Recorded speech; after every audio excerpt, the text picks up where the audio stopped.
I'd like to point this out. When I first came into the Kero the Wolf drama, which I did in my first video, which I cited on my second channel, and I apologized for, I felt that Jim, aka Mr. Metokur, came in with a bit of a heavy hand and arguably stacked the deck against Kero the Wolf. Again, I apologize because Jim was right to do so, and I was wrong. I can spin my wheels and talk about I meant well, but the truth of the matter is, I could have waited. I could have done more research. I rushed out there, which we could argue I'm still doing. But there's so many things to say, and I feel there's a lot of room for discussion. Besides, that's not trolling. This is trolling. You don't understand. That's all just fantasy. So the one thing is, according to Nelazar, you have a soft interest in zoo. Is that true? Okay, so I have an interest in the artwork. I thought the artwork was always fascinating, and that's really where I drew the line. Fascinated by a fetish. Where have I heard that before? Extent, or rather the idea of having it turns me away. However, fetishes are things that infinitely fascinate me, as I find it to be interesting to see where the weird of the world begins and how far it goes. See that? That's me being a penis. The whole penis and nothing but a penis. So help me God. I've heard arguments for understanding, empathy, and not jumping to conclusions. Those are all fair things, and we will be talking about Jesse Zoophile in a bit, and we'll be trying to understand why some of the mistakes that he made. But empathy isn't a one-sided street. Where is the empathy for Mr. Metokur, aka Jim? Look, I think we're all in agreement that some of the facts, those being necrophilia, sexual animal abuse, are all fucked up. There's no disputing this. At least I hope not. I don't think anyone that I've heard from watching any of these videos isn't shocked, or at the very least concerned. This is a lot of crap to dig through. For whatever reason, there is this perspective that drama channels, that the people behind these are walking calluses, that these people don't feel, that they don't empathize. Mr. Metokur, in his second video on Kero the Wolf, could have easily lit up Ashley Zoophile. We can speculate that he likely wanted to due to Ashley's interests. Go ahead, take a second, think about it. What do you think Ashley's doing? What is our little yiffer up to support themselves? No, Chad. I'll tell you this now. It's not a sex worker. I don't think you could give this away for free on a street corner. I'm not going to talk about those for the exact same reason Jim intended not to bring them up in the first place. So I'm not going to use your full name or the full names of all the fucking people you associate with or your addresses or any of that shit. I'm just going to put up funny pictures and then read shit about you. Because I think it's going to paint a crystal clear picture as to why you're on the side of the issue that you're on, Ashley. Threaten me with a DMCA, you dumb motherfucker. What did you do? You think I haven't dealt with fur fags before? Do you think this is my first rodeo, Ashley? I've been dealing with your kind on the internet for a decade. Ugh. That's right, chat. I took a sip of it. I'm gonna bury this fucker in the yard and then drive my John Deere right over the plot. It's Sunday Funday, but it's the middle of the week. Because no matter how disturbing Ashley Zoophile is or isn't, he didn't go as far as anyone hurting anyone or anything. Well, besides threatening Jim's YouTube channel. And yeah, I would have lit up Ashley too for pulling that bullshit, had it been my channel. Let me freestyle for a minute here. How do you know when Metokur said he's dealt with furries before, that maybe he wasn't just shoving his chin out there looking for a fight? Maybe he was preparing for the worst case scenario. It's just as likely Jim's message is, I don't want to go through you, but I will if I have to. Mr. Metokur has had a full plate between Sargon, between Bloodsport nonsense, between dealing with mundane Matt's flag happy ass, between his channels getting taken down by who I felt was likely Kraut and T. That's my opinion, I could be wrong. And on top of the garbage fire is a story where people are killing and fucking animals. Kinda doesn't breed the best behavior in people. I'm gonna give you a little tip to the furry fandom from the Brony fandom. Just the tip. This is gonna sound like a broken fucking record for bronies, so I apologize in advance. This is Zachary Keys, aka Toon Critic. In all likelihood, you have not seen him on Mr. Metokur's channel. Certainly not because there isn't a wealth of knowledge to talk about, but because the Brony fandom found out that Toon Critic was not only accused of being a pedophile and grooming a minor, he admitted to it. We tossed his sorry ass out, which last I heard, he ran off to join y'all. Well, I'm told the Sonic fandom. Maybe I'm too much of a normie to know if there's really any difference between those and furries. It's not as if Mr. Metokur doesn't know about Toon Critic. And again, this is just a guess. There were already tons of videos up by the time Jim looked up, and I'm going to assume he felt that the issue had been handled. Now, I'm not going to pretend like this incident was handled flawlessly. I felt that the fandom handled the subsequent incidences faster, more frequently, more hands-on. You're free to look up any videos on, say, Performance Major or Dusky Novel. Our fandom didn't turn a blind eye when we had serious issues, that being the Brony fandom. I am probably the biggest erotic role player there is. I roleplay with just about anyone who's willing, and sometimes, if the minor is mature enough, I'll roleplay with them too. Again, while we did have our own mistakes along the way. More than 20 years ago, I worked for one of the most selfish and dishonest bosses I've ever encountered. He forced me to resign, then told everyone else I quit because I hated working there. Then denied me unemployment insurance because I resigned instead of being terminated. I never saw a single gesture of remorse from him at all. I resented that man for many, many years.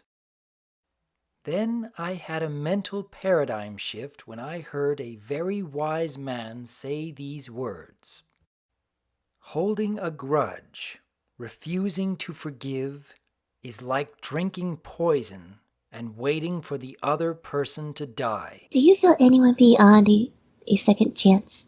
Well, I once had an employer who, well, I hated this man.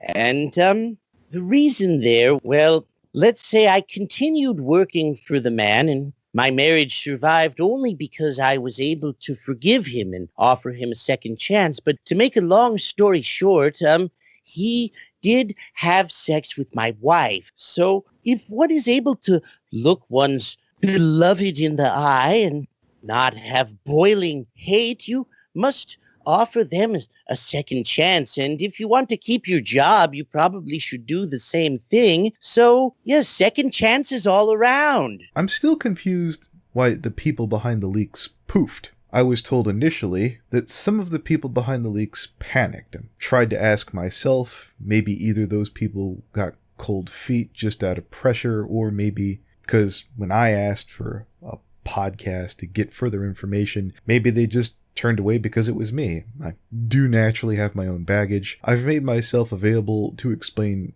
Toon Critic, Dusky Novel, or any other situation to the best of my knowledge at length, and why not everyone involved in having a go at Toon Critic were exactly on everyone's favorite list. Very few people were so daft to say this was done just because they were trolling. Scandal mongering and defamation are more potent than ever, and no gatekeepers exist to prevent slander and libel from spreading.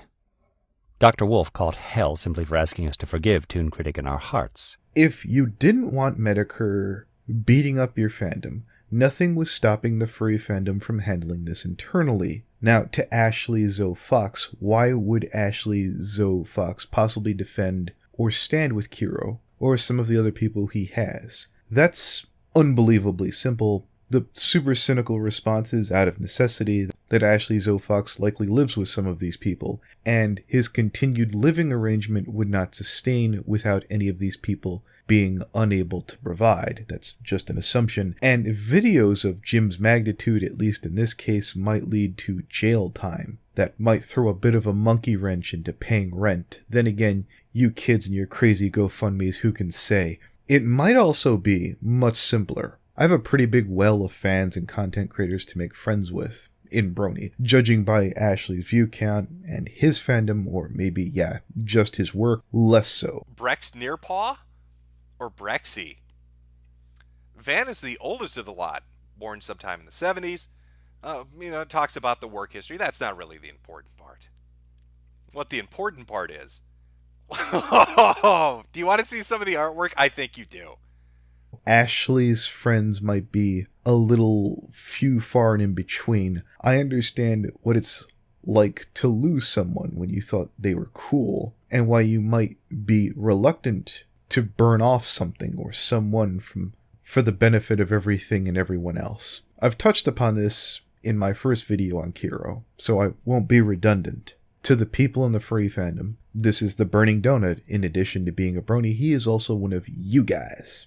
After events with Toon Critic happened, or maybe a little bit before, my memory is a little foggy, I had it brought to my attention that the Burning Donut was part of a group called HARP, where some of the members, maybe not all, at least the ones in charge, were pedophiles. I told the Burning Donut here or there, pick one. He began to give me some limp-wristed argument about not abandoning friends. I've given Donut access to a fair amount of prominent members of the Brony fandom in my podcast. I made a hard decision despite the Burning Donut being a cheerful, easy enough guy to get along with a wealth of nerd culture, early anime, and American cartoons, as well as Sentai show knowledge. I called it a lifetime with his and my friendship. I plucked him from the herd, so to speak, and left him off into the wilds to die. Metaphorically speaking, of course, the Burning Donut, last I heard, is still very much alive and well. He's perfectly capable of being a fun guy to talk to, and as far as I know, besides having the wrong friends, he might be a little too much like Digibro. It means that I am a huge fan of illustrations of little girls getting fucked. No more, no less. And each time you lose a friend, there is always time to remember them and the good and bad times associated with them. I get it. I understand why Ashley would be reluctant to do some pruning. However, he ultimately made a bad decision. Now, he has to live with the consequences. Consequences that are no one else's fault but his. It's possible that Ashley was concerned that if he stepped out of Jim's way, Jim might have doubled back for him later, and he would have given up his friends for nothing. I can't tell you whether that's impossible or possible. There's certainly things in Ashley's background that are, as I said before, in Jim's Venn diagram of things to bitch about. And before we go, there's one more thing, one more person to talk about. This is Cathorix. He made a video called The Truth About Kero. Full disclosure, I am not a fan of Cathorix. I've said some very harsh things about Cathorix in the past. I do not apologize for them. That said, The Truth About Kero is a well-made video from a content creator's perspective. If you had Cathorix as a friend, and he intended to defend you as well as he did Kero, you should consider yourself lucky. I really only defend people, and I only defend people if I think they're innocent. Now, this whole thing with Kero has been a complete mess from day one. You've got people calling each other out and then immediately deleting their tweets, and along with it, access to evidence that they claim to have. You've got people making unsubstantiated claims that are easily debunked. This leads to rumors and misinformation, and then perpetuation of this misinformation as if it's confirmed fact. If Cathorix was a defense attorney, he would have earned his bill and then some. That said, in spite of his video being well made, it's wrong. Basically, when someone sees the object of their sexual fantasy and starts talking about all the degenerate things they would do to that person, or animal in this case, but they never actually do. Unfortunately, in this situation, in his remarks with the girls and the guys have to consider that women can punch, they can slap, they can bite, they can talk, they can write. There are criminal and civil repercussions if you do something fucked up enough, and due to those repercussions existing, it is likely even terrible people, at least on occasion, take a knee to common sense. Kero's dog cannot talk, it cannot write, or to the best of my knowledge, cannot communicate, cannot express that it was sexually abused. In addition to that, here is a video called Kero is Evil, proof that Kero the Wolf raped his dog. The channel has a mere 15 subscribers. If you have valuable information and your excuse is, I'm just not big enough to make a difference, it's quite clear that's bullshit if you look at this. A user by the name Fox in Socks found an old Periscope video of Kero's. A tour of his garage dated 28th of April 2017. In it, Foxout points out that one of the walls featured in the videos is an exact match with the room featured in the video of Coda's molestation. Noticing this, the group archived the evidence and began posting their proof to Twitter. Kero was very quick to delete the Periscope video, not understanding how the internet works. The internet never forgets. The archive video is still there for all the world to see. Kero's deletion is a confession of guilt. With all the evidence collected against Kero, in conjunction with this new evidence, there can be no doubts in exactly what he did to Coda. With this in mind, I'm in the mind that everything Kero said to Snake Thing was true. Now, we could try and argue if the picture is clear enough or not, but Kero, in response to the accusations on this matter, snapped his picture down. There comes a time when you ask, does it benefit to doubt anymore? As a former fan of Kero the Wolf, I can say that this whole thing has been hard on all of us. It's been hard to believe that someone we thought we knew, someone who provided us with hours of entertainment, can turn out to be this vile of a human being. From the outset, Kero lied, and lied. He did everything in his power to hide the truth from his fans, and thus the truth has been brought forth against his will. Kero had every chance in the world to confess, and yet did not, in a desperate attempt to just wait until the storm blows over. The furry fandom has no need or want for monsters like you. I'd like to thank Aquanis Odix.